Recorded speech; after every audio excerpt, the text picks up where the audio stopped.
ആത്മനിർഭർ ഭാരതത്തിന് കീഴിൽ ഉത്തർപ്രദേശിലെ ലഖ്നൌവിൽ നിർമ്മിച്ച ബ്രഹ്മോസ് മിസൈലുകളുടെ ആദ്യ ബാച്ച് സൈന്യത്തിന് കൈമാറി.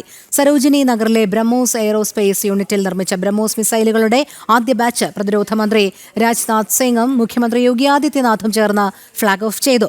ലഖ്നൌ പ്ലാന്റിൽ പ്രതിവർഷം 80 മുതൽ 100 വരെ ബ്രഹ്മോസ് മിസൈലുകളാണ് ഉൽപ്പാദിപ്പിക്കുന്നത്. ലോകത്തിലെ ഏറ്റവും വേഗതയേറിയ സൂപ്പർസോണിക് ക്രൂയിസ് മിസൈൽ കണ്ണടച്ചു തുറക്കും മുൻപ് ശത്രുമട തകർത്ത് ഭസ്മമാക്കും. കരയിൽ നിന്നും കടലിൽ നിന്നും ആകാശത്തു നിന്നും ഒരേ സമയം വിക്ഷേപിക്കാവുന്ന മിന്നൽ വീരൻ. അതാണ് നമ്മുടെ ഭാരതത്തിന്റെ ബ്രഹ്മോസ് മിസൈൽ. ഇനി ഭാരതത്തിന് രക്ഷാകവചമൊരുക്കി 100 കണക്കിന് ബ്രഹ്മോസ് മിസൈലുകൾ അതിർത്തിയിൽ കരുത്തരായി കാവലിരിക്കും. ആത്മനിർഭർ ഭാരതത്തിന് കീഴിൽ ഉത്തർപ്രദേശിലെ ലക്നൌവിൽ നിർമ്മിച്ച ബ്രഹ്മോസ് മിസൈലിന്റെ ആദ്യ ബാച്ച് സൈന്യത്തിന് കൈമാറി പ്രതിരോധ മന്ത്രി രാജ്നാഥ് സിംഗ്.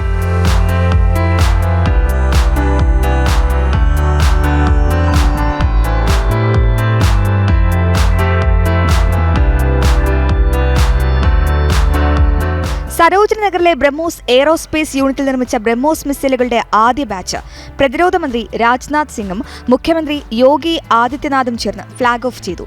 ഒപ്പം ബൂസ്റ്റർ നിർമ്മാണം ഉദ്ഘാടനം ചെയ്യുകയും ബൂസ്റ്റർ ഡോക്കിംഗ് പ്രക്രിയയുടെ തത്സമയ പ്രദർശനത്തിന് സാക്ഷ്യം വഹിക്കുകയും ചെയ്തു.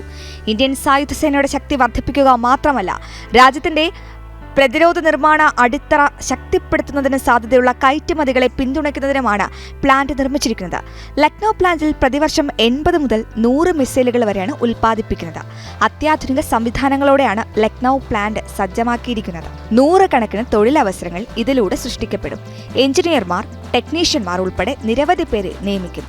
രാജ്യത്തിന്റെ പ്രതിരോധശേഷി ശക്തിപ്പെടുത്തുന്നതിനും ആത്മനിർഭർ ഭാരത് എന്ന ലക്ഷ്യം കൈവരിക്കുന്നതിനുമുള്ള ഇന്ത്യയുടെ നിർണായക ചുവടുവയ്പ്പാണിത്. 290 മുതൽ 400 കിലോമീറ്റർ വരെ ദൂരത്തിൽ വേഗതയിൽ പ്രഹരശേഷി ഇവയ്ക്കുണ്ട്. ഇന്ത്യയിലെ ബ്രഹ്മപുത്ര നദിയുടെയും റഷ്യയിലെ മോസ്കോ നദിയുടെയും പേരുകൾ ചേർന്നാണ് ബ്രഹ്മോസ് എന്ന പേര് വന്നത്.